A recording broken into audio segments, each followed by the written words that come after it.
course this morning. Chapter 12.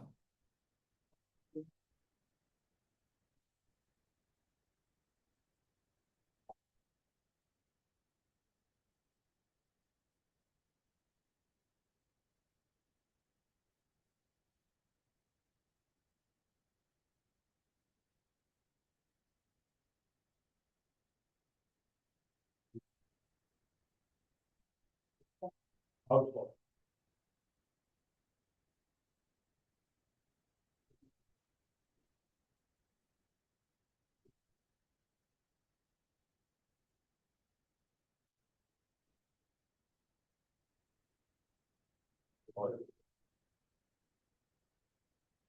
You should have received this in email this morning through Canvas. This is our exam, Thursday morning at 8.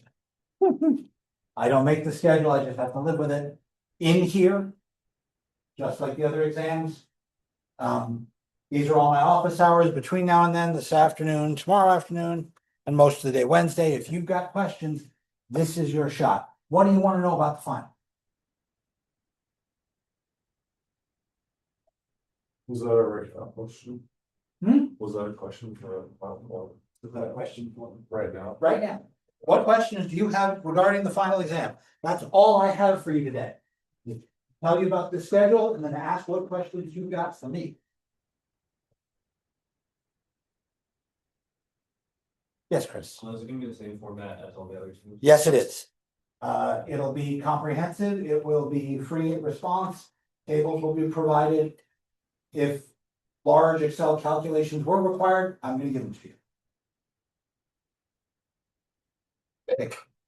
I was gonna ask, can we go over? Like picking between T stat and Z stat? Absolutely. So.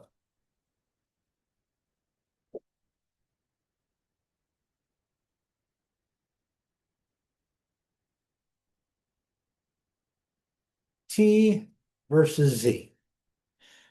Okay. There's one case where you absolutely have to use the Z. And that's in proportions.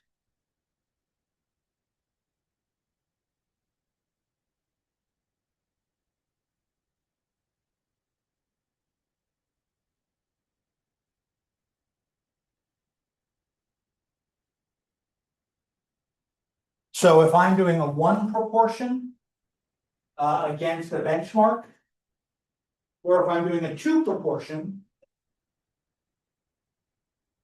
against each other, I'm going to use Z's for proportions. Now I wrote the word should, then wrote all the time. As far as this course is concerned, we're always going to use Z. There are some cases where we might go, hey, maybe this isn't normal, maybe my sample isn't right. That's outside the scope. Samples for needs. That's where I have to ask, which one am I looking for?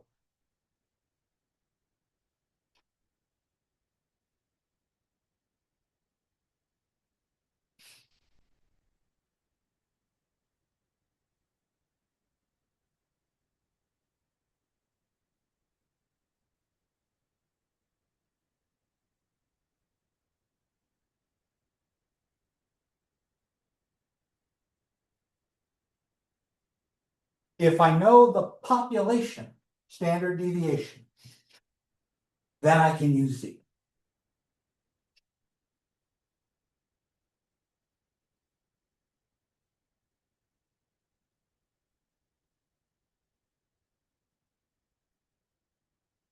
But the important thing there is it's got to be the population standard deviation. What would be also? I know the sample standard deviation.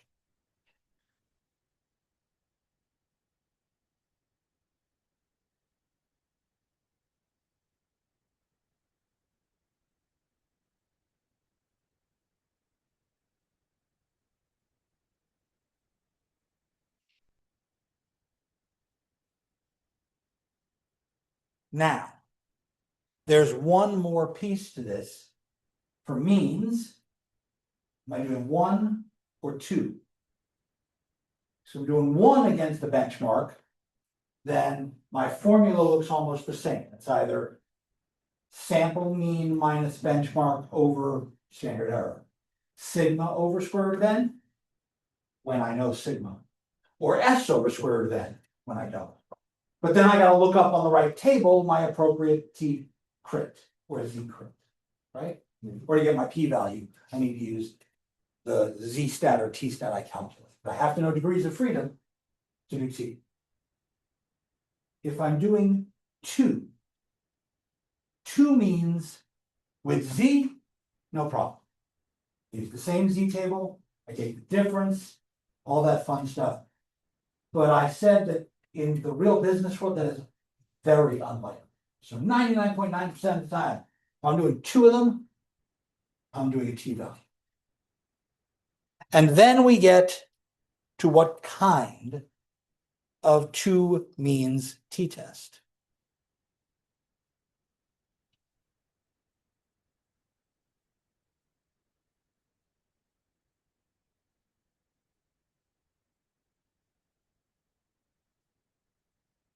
The first is that I know that the variance in both groups is equal.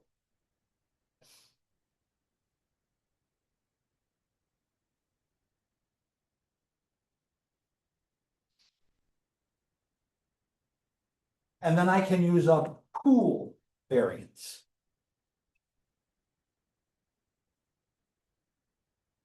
We had a formula for SP. N minus 1 times S1 squared plus N minus 2 as this is why we get a formula sheet. I think that's the right one. But then I can use that.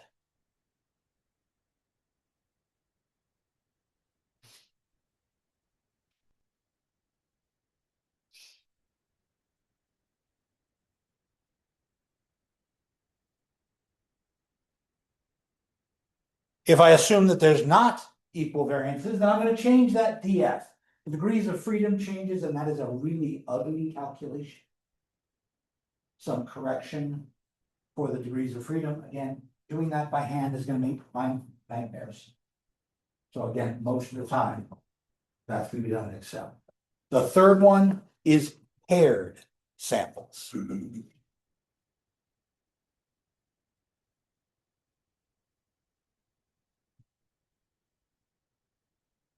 Which assumes that the 2 different sets of populations are related. We did one about the heights of daughters compared to mothers, right? Doesn't make sense for me to compare my mother with someone else's daughter. So I should put them together and connect those samples. That's a difference, right? These are all use T's, but they change slightly the way we use it based on whether I pool variance, I change the degrees of freedom, or I match the samples up and then basically turn it into a 1 sample t-test. Because I'll compare the difference between mother and daughter to some assumed benchmark. That makes sense? Yeah. It's always what trade-off am I willing to make? Do I know something about the whole population, which is highly unlikely? If I do, I can use the stricter table, the Z table. If not, I have to loosen my table a little, and that's why I use T's instead. Yep. More questions? For the record, that part took me a while too. Figure out which one I should use, what I can do.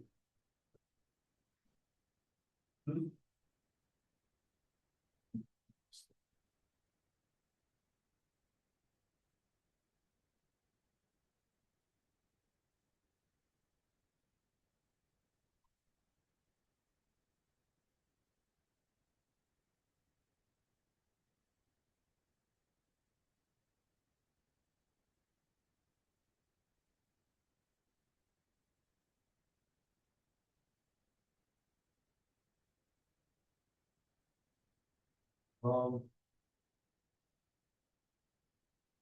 So I know how to find bins, but there's a lot of times where we're like, you get in between 2 numbers.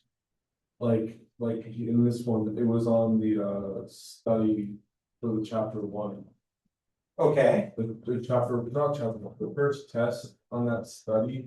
okay, One of the problems was finding bins.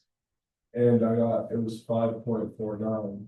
right. And it was either five, you can use either 5 or 6. I'm just confused, what makes one better than the other? Because the same thing happened on the test. At that point, it's a judgment call. If I use 5, what are the limits? If I use 6, what are the limits? So it's going to depend then on the data itself. I don't remember what that particular example had as its range of values. Do you have the low and the high written down? Yeah, it was 143 was the high and 78 was the low. So 78 to 143, and I was either using 5 or 6, right? Yes. Okay. So let's start with how far is it from 78 to 143? 143 minus 78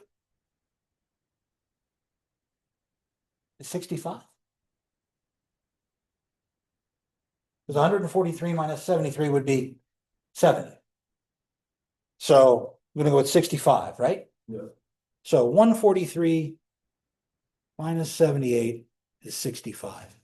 65 is divisible by 5. Mhm. So that would make each bin nice, quote unquote, exactly 13. But if I divide by 6, You like something? yeah, I'm gonna get 10 and a half, right? I'm not sure I like that. But if I divide it into 5 bins, each bin is 13.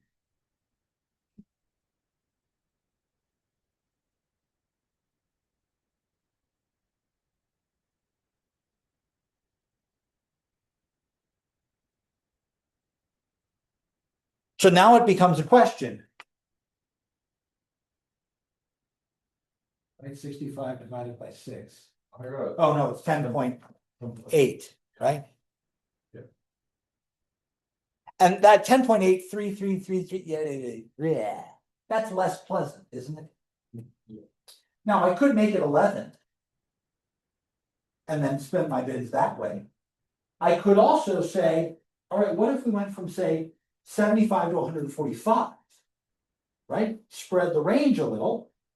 Well, then I could do bins of 10, couldn't I? That would actually give me 7 bins, which wouldn't be ideal against Sturge's rule, but they'd be really nice limits, wouldn't they? 70, 80, 90. So this is where you start to play with it. It's not a hard and fast rule. I'm not required to use this many bins. But Sturge's rule is the suggestion. I'd probably be best off using 5 or 6. But then we play with these numbers. Maybe a bin width of 13 is not going to be nice because it's going to go 78 to what, 81? 78 to 8 to, sorry, 91. So 78 to 90, 91 to 102, 103. I'm not sure I like those gaps. Doing a bit of 11 might be better. Or maybe doing a bit of 10 might be better still. But then we write out all 3 and then play with it. So you can kind of just play with it. So, but you're kind of just allowed to add numbers onto your range. If I want to make my bin limits nicer, I think extending the range helps. But wouldn't that end up like changing your data, changing your overall like if we're making a histogram? It will absolutely change the appearance of my history. But so would the bin change itself, right?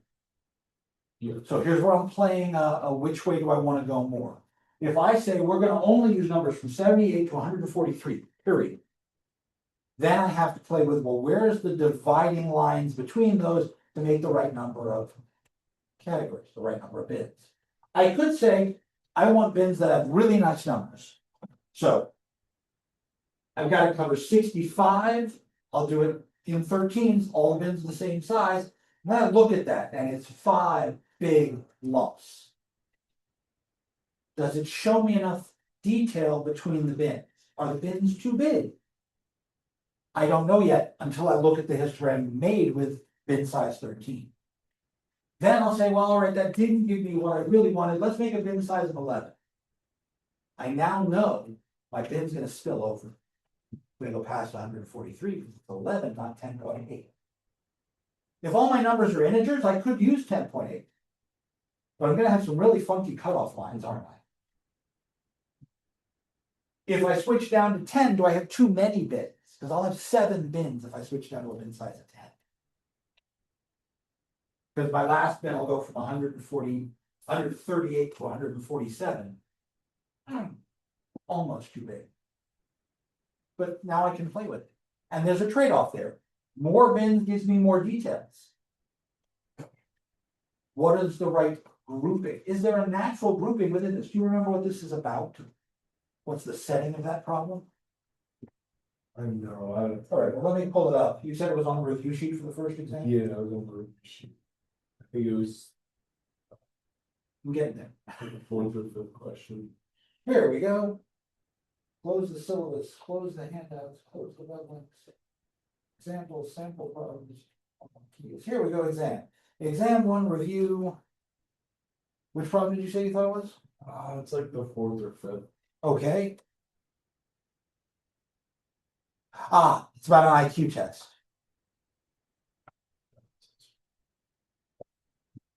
And there's my data going from 78 to 143. So I can start with, if I use bins of 1, that would be what a dot plot is, right? It shows me some clustering, but it doesn't really group any of these together. It turns out that IQ is a rigged scale. It's rigged to be normally distributed with a standard deviation of 15. It's rigged. If I know that, using a bin size of 13 makes sense because that's closer to what the standard deviation is supposed to be. I can also go further and say, all right, there's my stem and leaf plot. That's what it would look like with bin sizes of 10. Turn your head sideways, that's a histogram, isn't it? So that's bins of 10. And yeah, it kind of looks normal. It's a little high, little skewed right, but not a lot. So now I can say, all right, Sturge's rule would tell me to use either 5 or 6. Both of these are going to be weird bin ranges. Perhaps 12. That's right between those two, isn't it? So I still play the game. How can I make this look right, use nicer ranges?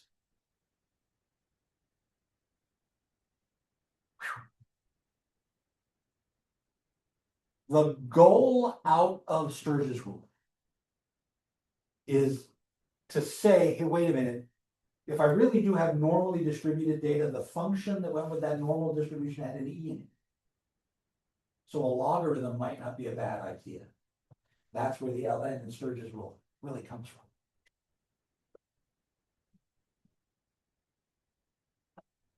It is at best a guideline.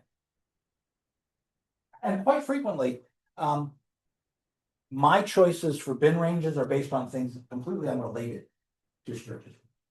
I have no reason to do grades by 7s. It wouldn't make sense. Grades are done by 10s. I'm going to do my bins by 10s. If I'm doing grades. If I'm doing something else, well, maybe I do have a reason for 7. Maybe I have a reason for 14. But it comes down to what is the data about. In DT 100, we did a bunch of histograms on customer satisfaction scores. And those are between 1 and 5. Does it make sense to do 0.63? Was that maybe 0.5, right? Because they're 1 decimal place, 1.7, 2.8. Maybe chop them by 0.5s. Maybe just chop them by 1s. That's going to depend on how fine an image you want to look at. Does something that's closer to 2.1 matter more than closer to 2.1, or that's between 2 and 3? But that's Burns's data. I don't know where the hell he got it from.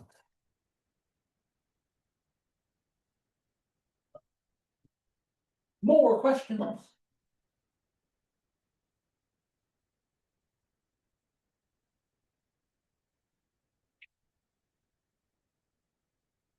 How many questions?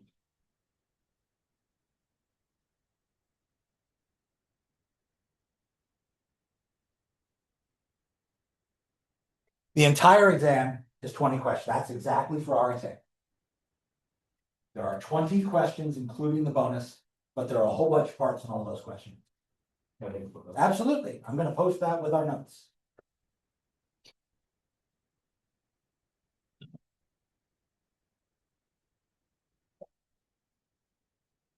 That means there are a lot of pages that have like, 5 points on them, but there's 6 points on them, but it's 3 2-point pieces.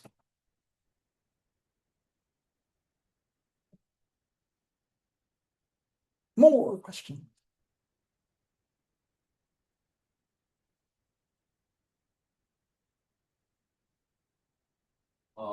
Let's just use our, like, sheets of paper. for- Your previous formula sheet, yes, the ones that have minus one, and you get a new one. Okay. So you can have one for the ANOVA 11 and 12 stuff, and if the stuff you missed on the first ones that you want to put on that one, absolutely.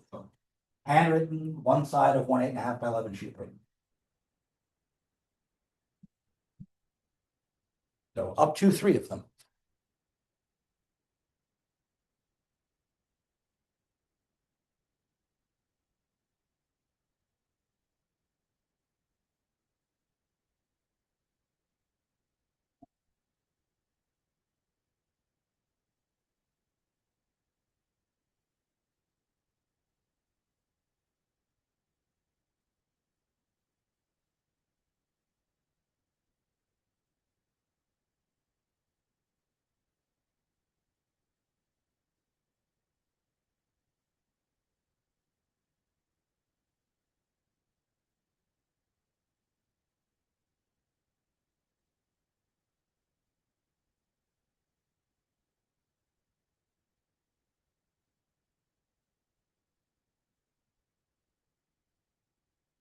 There's a problem with like ANOVA, you would give it to us. With the, Either that or I'm gonna be asking very different things than Right. do the calculation. Because, no, not gonna make you do the ANOVA calculations. Wrong.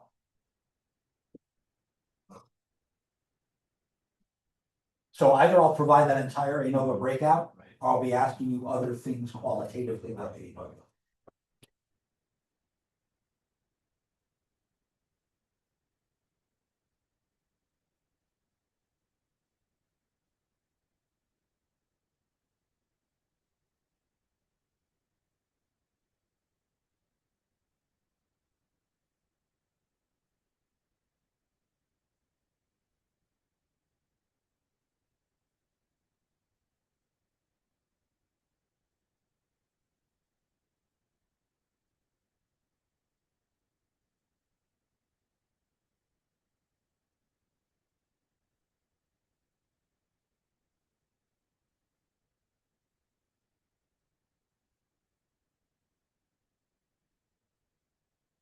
Whoever that I identify, I will, like, in reading a question, if it's a binomial, So in most of our binomials, there are 2 pieces of information that show up that tell me this is a binomial.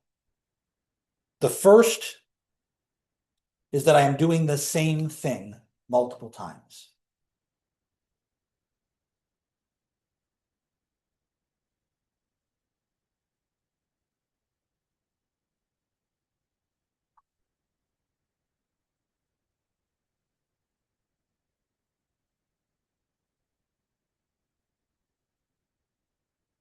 And within each of those, there's the same chance of what I want happening.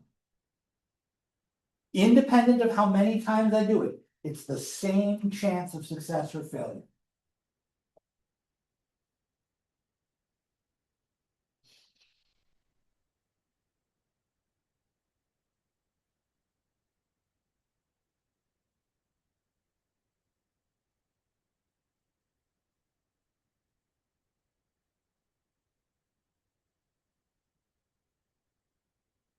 The repeated trials with 2 outcomes, success, fail. That's the bi part of the binomial, right? So that as soon as I see those, I'm going to say to myself, okay, if this is the setting I'm in, I need to know three things. How many times am I doing it?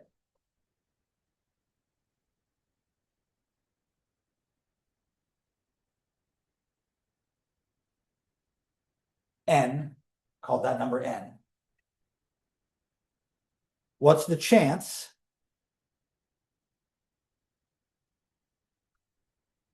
for my success? I call that P. I think the textbook called it pi, but that annoys the hell out of me. Because that's a proportion, right? A chance. And then, how many successes do I want?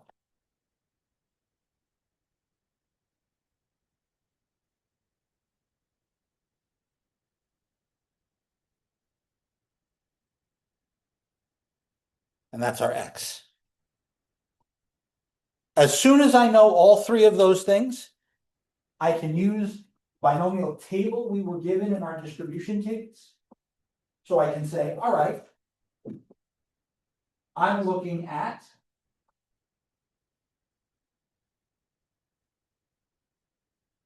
ten experiments. So that's our N value. I got to go to N equals 10.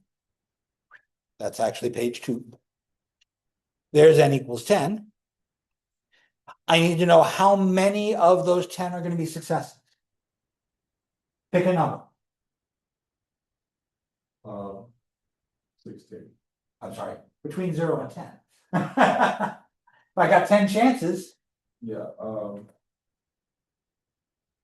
okay. Now, that means I'm looking at the 6th line here. And now I say, what's the chance of success for each time? Let's say it's 40%.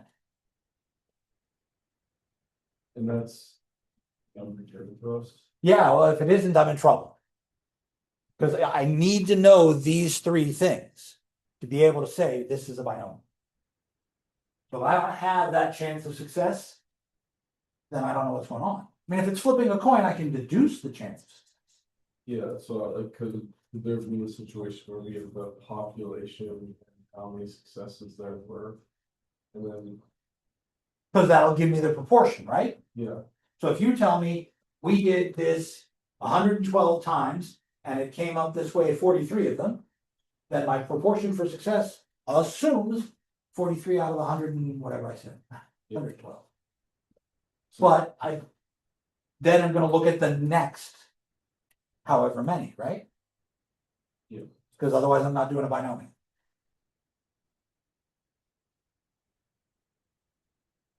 Most of the time when I have the X and the population, and I ask to figure out the proportion, I'm doing that for hypothesis testing or for some descriptors. So most of the binomials are going to come with a probability attached.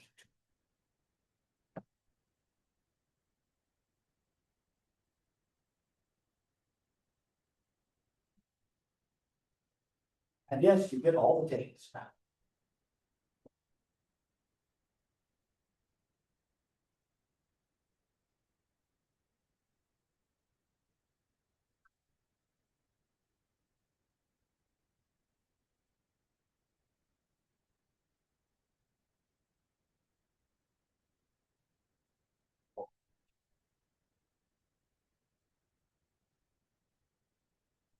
Like,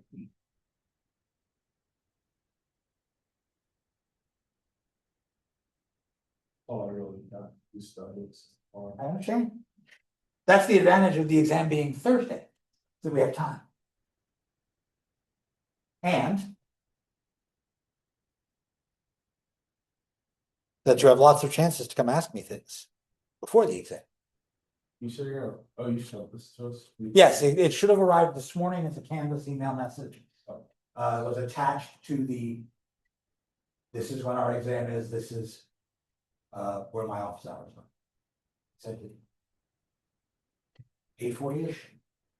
Sent it before I went to calculus.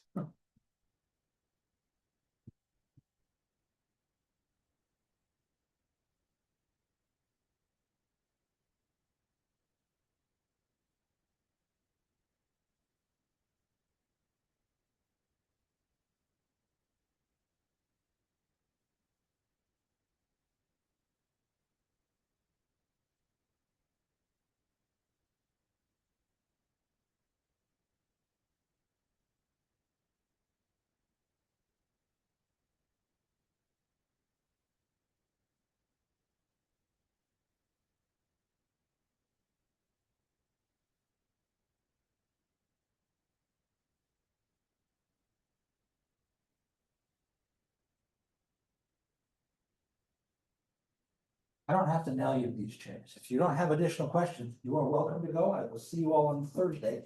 If you do have additional questions, feel free to stay and ask them, or come to my office hours and we can go to town. I honestly believe this exam is eminently completable in the time allotted. I'm pretty sure y'all will do well. I'm not worried off my hands about any. I will see you all on Thursday. Have a wonderful rest of your day.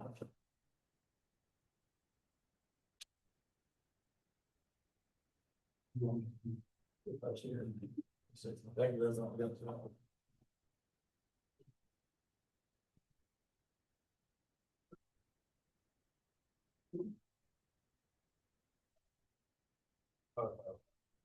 Sorry? Oh, that makes sense.